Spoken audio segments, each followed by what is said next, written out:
A person who thinks only about building walls, wherever they may be, and not of building bridges, is not Christian. This is not the gospel. As far as what you said about whether I would advise to vote or not to vote, I am not going to get involved in that. I say only that this man is not Christian if he has said things like that. Wow, the Pope going at it.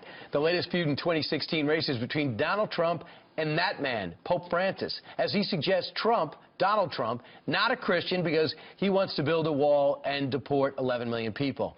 And Donald Trump, much to his nature, fired back.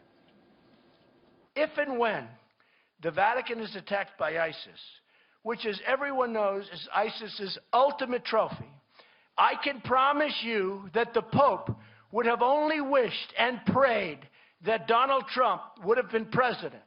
And he was reading those comments because it's serious stuff when you're sparring with the Pope.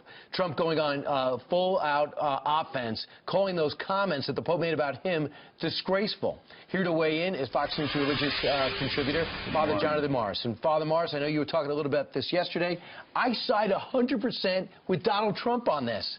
I'm stunned to see the Pope calling out a presidential candidate about his immigration policy. How do you feel? Well, you know how Trump was reading off the script there. Yes. I wish Pope Francis also had a script before he said these things, because I think no matter how we parse his words, one phrase in particular, not the part about his immigration policy, but when he said that if Donald Trump said these things, then that man is not a Christian, I think he made a mistake. I'm not used to saying, you know, Pope Francis, I think you should apologize, and I wouldn't say that, but I think he will. I think he will apologize. I think he'll clarify, because, you know, we both say lots of things we shouldn't say, do things we shouldn't do, and we're still Christians, right? It doesn't all of a sudden, we don't stop being a Christian because we mess up.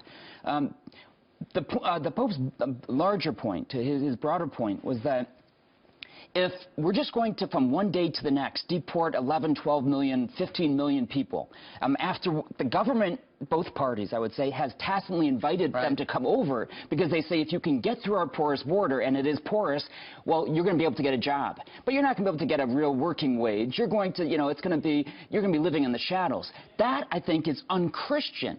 It doesn't mean that Donald Trump is not a Christian. He's saying that that's an unchristian policy. I don't want to get caught up in your premise, but the premise is it's against the law to go into our country illegally. Yes. So if you think it's a wink and a nod, you can come here. We need you to do, need you to work. We'll get you a job. That's something that's not on the books, the wink and the nod. But here, it's not on the books. It's happening. Right, but it's happening. But we didn't ask it to happen.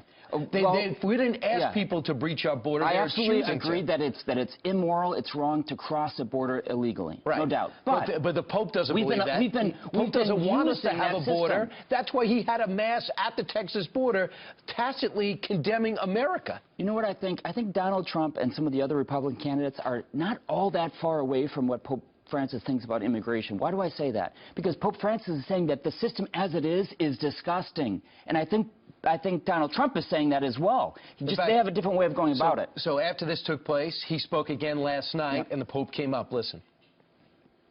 You've been in fights for the